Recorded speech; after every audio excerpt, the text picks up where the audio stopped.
선수 들어보도록 하겠습니다. 네, 오늘 여기 등장하는 모든 선수들을 통틀어서 가장 레전드일 수도 있고 네. 가장 옛날 선수일 수도 있습니다. 에우제비우 선수입니다. 포르투갈의.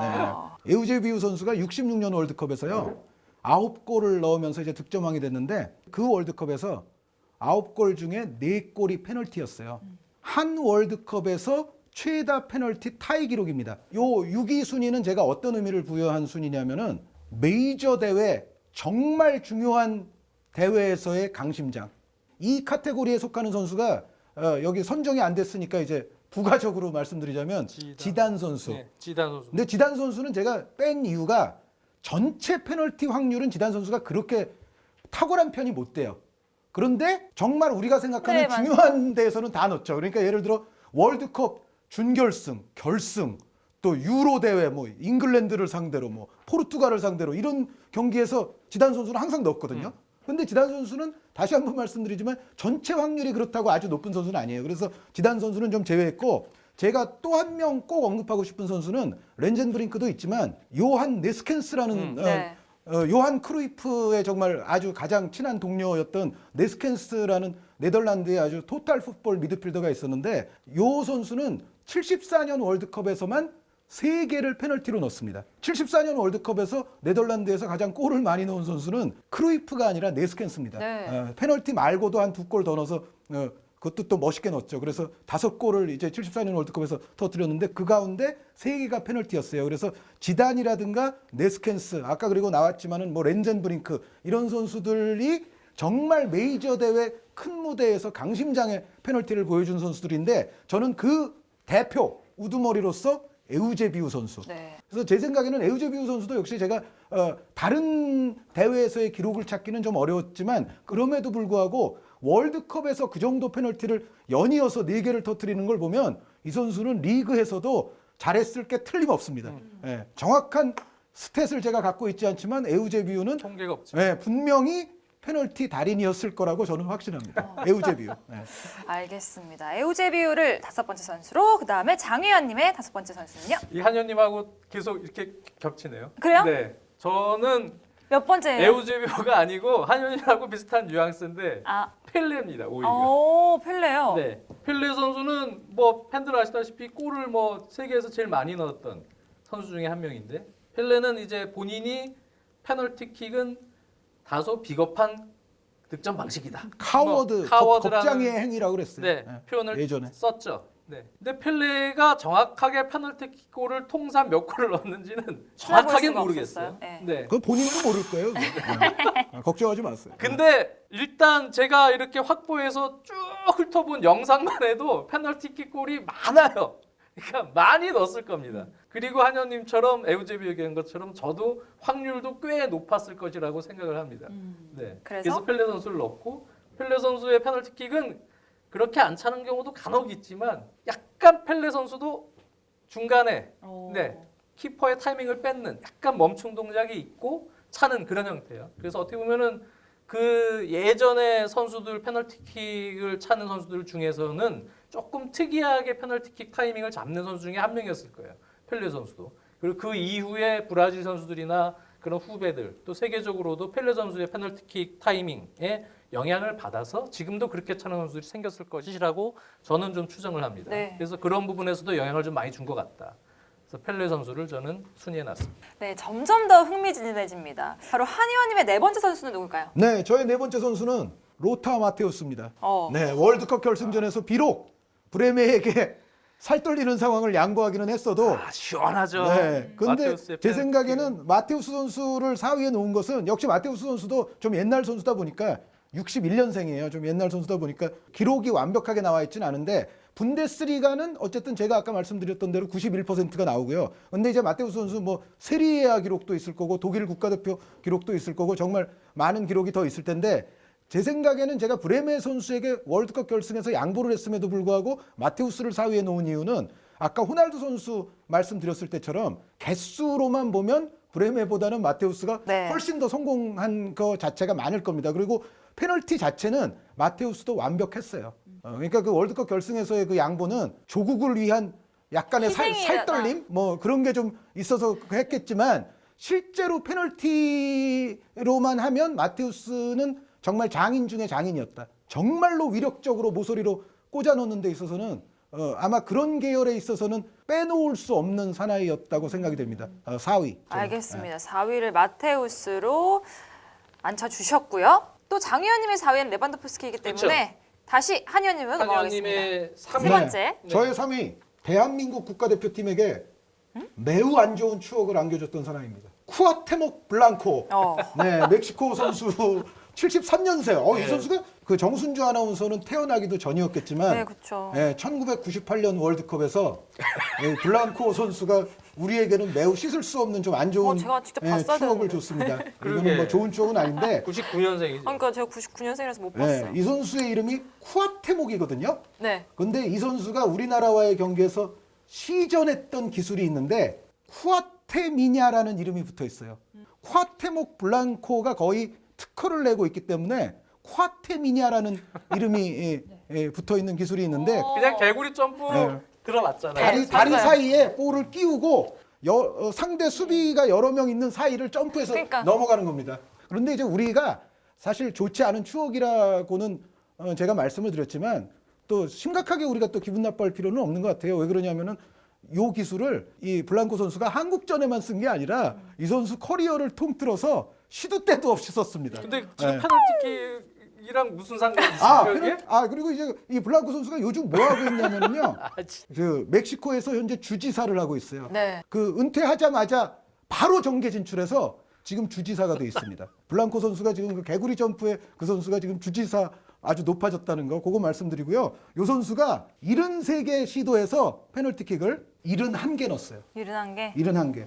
무려 97.26%입니다. 그리고 요 선수는 아까 저 그레엄 알렉산더 선수 말씀해 주셨지만은 요 선수 도움 닫기도 상당히 특이해요.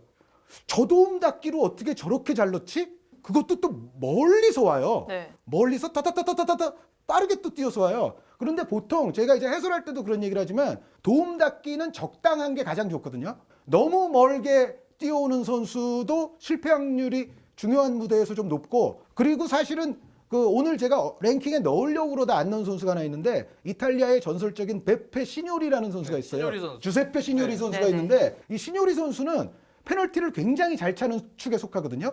아주 날카롭고 강한 킥을 이제 꽂아 넣는데 그런데 거의 도움 닫기가 없어요. 맞아요. 네, 거의 가까이서 볼 앞에서 거의 정지된 상황에서 그냥 차버려요. 시뇨리 선수는 그런데 그렇게 차면서도 페널티 확률은 대단히 못 봤어요. 괜찮은 선수였어요. 오늘 여기 랭킹에는 잘 쳤어요. 안 들어갔지만 근데 저는 시뇨리 선수도 이렇게 볼 때마다 저거는 다른 선수들이 막 해서는 좀 곤란하다. 정말 시뇨리니까 저걸 하는 거고 자신의 몸에 맞는 노하우를 자기가 오랜 기간 체득을 했으니까 그런데 사실은 도움 닫기가 너무 없는 경우도 조금 위험하거든요. 위험하죠. 네, 그런데 이 쿠아테목 블랑코 선수 보면은 저 정중앙 부위에서 토도도도도도도 멀리 뛰어와서 차는데 보통 이제 골키퍼의 오른쪽으로 많이 가긴 하는데 인사이드로 그러다가 반대편으로도 차요. 근데 저 도움 닫기에서 순간적으로 그렇게 킥이 나올 수 있다? 이거는 대단한 테크닉이라고 저는 생각이 돼요. 그러면서 확률이 매우 높습니다. 73개 중에 무려 71개를 성공시키는 97.26%의 성공률. 그러니까 이 블랑코 선수가 사실은 멕시코가 낳은 정말 멕시코 축구사의 국제적인 스타 가운데 한 명이거든요. 재능 있는 어떤 공격형 미드필더 플레이메이커로서는 이 블랑코 선수의 위력도 북중미 축구사에서는 빼놓을 수가 없습니다. 네. 세 번째 선수는 누구일지 장 의원님께 여쭙겠습니다. 저는 아까 마크 노블에 이어서 또 개인적인 취향 앨런 시어러와 이 선수를 놓고 고민을 많이 했습니다. 그러다가 이 선수로 프랭크 램파드 3위입니다. 그 모든 순위를 하에도 첼시 선수가 항상 상위층을 차지하게 돼 있어요. 지금 램파드 내 맘이지 뭐 네. 내가 하는 건데. 보셨어요? 램파드. 웨스트햄과 첼시에서 리그에서 쉬운 개 차서 43개 페널티킥 골 성공해서 86%의 성공률인데 컵 포함하면은 전체 52개 페널티킥 골이고요. 제라드하고도 이제 램파드 비교를 많이 하지만 제라드는 성공률이 조금 낮아요. 네. 리그로 치면 78%의 성공률이라. 그래서 특히 저는 또 왜 인상 깊냐면 3번 어게인을 했던 페널티킥이 있어요. 다 아마 넣었어요. 네. 기억하실 거예요. 네. 2000년대 후반에 심판이 야 다시 차. 네. 먼저 들어왔어. 먼저 또 차. 들어왔어. 또 다시 차. 처음에 넣었어요. 삑. 먼저 또 들어왔어. 차. 다시 차 어게인. 또 차라고요? 다시 그럼 찾아 뭐. 또 찼어. 그걸 다 넣었어요. 근데 또 삑 찼어. 하면 세 할수록 번 사실 받았어. 심리적으로 쫄리잖아요. 아 그리고 네. 골키퍼에게는 계속 연습을 시켜주는 연습시켜요. 네. 거거든요. 두 그래서 번이나 네. 연습시켰는데 세 번째까지 그 키퍼는 그날 아마 잠을 못 잤을 이불킥이죠. 거예요. 그렇죠. 네. 세 그러니까 번이면은 확률적으로도 잘하면 자기가 한 번은 막았어야 되거든요. 프랭크 램파드 저는 3위. 그래요. 이건 그러니까- 뭐 제 개취일 수도 있겠습니다만 뭐 꼭 그렇다고 해서 못 차는 선수 아니고 프랭크 램파드는 페널티킥 정말 잘 찼던 선수. 알겠습니다. 자, 한의원님의 두 번째 선수. 네, 저의 두 번째는 뭐 설명 별로 필요 없는 첼시 선수 아니고 알란 시어러 선수입니다. 네. 네, 블랙번과 뉴캐슬 그 전에는 뭐 사우스햄튼도 있었습니다만 알란 시어러 선수는 성공률이나 이런 거는 90%는 안 될 거예요. 그런데 넣은 숫자는 상당히 많습니다. 시어러 선수 뭐 넣은 숫자는 리그 기록 그리고 거기에 뭐 챔피언스리그, 유로파리그 합산해야죠. 여기에 국가대표에서도 시어러 선수는 유로 대회건 월드컵이건 나오면 다 넣었거든요. 시어러 선수는 이 통계 같은 것에 잡히진 않지만 승부차기를 해도 잘해요. 그러니까 뭐 페널티킥을 경기 도중에 하든지 아니면 경기 끝나고 나서 승부차기를 하든지 다 능했던 선수가 시어러 선수고 사실은 잉글랜드 축구가 요즘은 이제 승부차기를 좀 이기기 시작을 했습니다만 과거에는 정말 승부차기 가장 약한 축구 종가 뭐 이제 그런 얘기 오명이 좀 있었는데 잉글랜드의 그러한 오명에도 불구하고 시어러 한 명만큼은 사실은 페널티도 잘 차고 승부차기도 잘했다. 사실 잉글랜드가 시어러 선수가 좀 국가대표를 일찍 은퇴를 했기 때문에 그래서 그 이후에도 한동안 승부차기 때문에 더 고생을 하지 않았을까. 그러니까 시어러가 키커에 하나 더 끼어 있었으면 잉글랜드가 그나마. 그보다는 좀 낫지 않았을까라는 생각도 있는데 어찌됐건 시어러 선수의 최대의 장점은 이거죠. 승부차기의 한 가지 모델을 제대로 보여줍니다. 다른 선수들에 비해서 물론 시어러만큼 강하게 차고 이런 선수들은 다른 선수들도 있어요. 그런데 시어러 선수의 페널티에 있어서의 가장 큰 특징은 다른 선수들에 비해서 상단으로 상단 꽂히는 상단으로 꽂히는 비율이 굉장히 높아요. 네, 그건 정확도가 없으면 할 수 없는 그렇죠. 거잖아요. 정확도와 두둑한 배짱이 있어야죠. 그리고 가운데로 찰 때도 있는데 가운데로 차더라도 골키퍼가 쓰러지면서 팔이 닿을 수 없는 위치 상단으로 갑니다. 그러니까 사실 골키퍼는 몸을 날리면은 결국은 땅으로 떨어지게 돼 있잖아요. 그런데 이게 상단으로 꽂혀버리면 그 어떠한 위대한 골키퍼도 정확하게만 들어가면은 사실 손 쓰기 어렵거든요. 속수무책. 그 원리에 가장 입각한 선수가 시어러 선수인데 그 대신 모두가 그걸 알지만 상단으로 괜히 잘못 차면 이게 크로스바 넘어가거나 맞히거나 하는 경우도 빈번하기 때문에 웬만한 선수들이 그거를 쉽게 시도는 못하거든요. 그런데 시어러 선수는 그런 비율이 굉장히 높았다는 면에서 고평가를 받을 만합니다. 예. 자, 장 의원님. 2위는 리키 램버트입니다. 네. 공장 팬들을 잘 노동자로부터 잉글랜드 맞습니다. 국가대표까지 네. 올라선 선수. 이 리키 램버트 선수가 하브리그 시절 어려웠던 시절 스토포드 카운티에서 6번 차서 6골 다 넣고 로치데일에서 6번 차서 5골 하나 놓쳤어요. 그리고 브리스톨 로버스에서 14번 차서 13번 성공했습니다. 여기서도 하나를 놓쳤어요. 그 이후부터 사우스햄튼으로 와서 프리미어리그 뭐 승격 시즌 포함해서 34번 차서 모두 성공시켰습니다. 사우스햄튼에서만 엽기적인 기록을 남긴 리키 램버트라서 34연속 페널티 성공. 그러니까. 그래서 2002, 2003 시즌부터 2013, 2014 시즌까지 60번, 60번 차서 58골 기록했어요. 97%의 성공률이고 사우스햄튼에서만 34번 연속 성공. 리키 램버트 선수의 사우스햄튼 시절 페널티킥 골은 진짜 장인같이 다 넣었다. 상당히 페널티킥으로 또 상징적으로 남아있는 리키 램버트고 또 한 명의 선수가 물론 있습니다. 사우스햄튼. 2위에 두셨고요. 이제 마지막 두 분의 1위는 누구일지. 한 의원님부터 소개해 주세요. 제 생각에는 같을 것 같아요. 사우스햄튼의 리키 램버트 네. 선수의 대선배 매튜 레티시. 르티시의 선수. 오, 같을 것 같나요? 같아요. 네. 같죠? 사우스햄튼이 나온 최고의 레전드라고 해도 좋겠고요.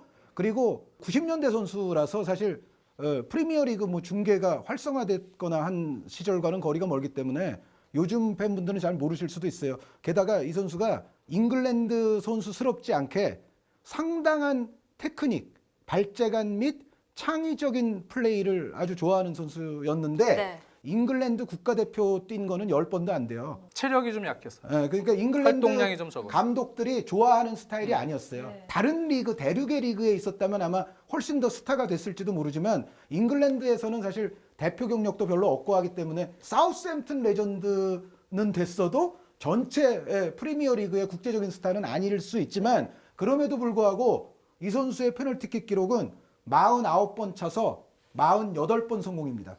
확률 97.96%. 네, 확률적으로도 아까 말씀드렸던 쿠아테목 블랑코 선수가 97.26%거든요. 그런데 높아요? 그거보다도 더 높아요. 그거보다도 더 높고 어떻게 보면 블랑코 선수가 상대한 골키퍼들보다는 르티시에 선수가 상대했던 골키퍼들이 신체 조건이나 이런 게 조금 더 좋았을 수가 있죠. 네. 아무래도 뛴 그렇죠. 곳이 다르기 때문에. 그런데 르티시에 선수의 이 확률 자체도 놀라울 뿐 아니라 이 선수가 킥을 처리하는 그 테크닉을 보면 상당히 이거는 정말 다양한 킥을 다양한 자세에서 소화할 줄을 압니다. 그러니까 골키퍼로서는 정말 예측하기가 쉽지 않아요. 그러니까 르티시에 선수는 어떤 때는 막 강하게도 찹니다. 그러니까 르티시에 선수가 프리미어리그 90년대 역사에서 멋진 골 제조기라는 소리를 들었던 선수거든요. 원더골을 많이 남겼어요. 근데 이 선수의 원더골을 보면 뭐 그야말로 빨랫줄 같이 뻗어나가는 강슛도 있는가 하면 우아하게 곡선을 그리는 슛, 그리고 골키퍼의 키를 아주 절묘하게 넘기는 로빙, 칩샷 이런 것들이 굉장히 다양하게 섞여 있는데 그러한 여러 가지 다양한 기술들이 페널티에서도 발휘가 돼요. 네.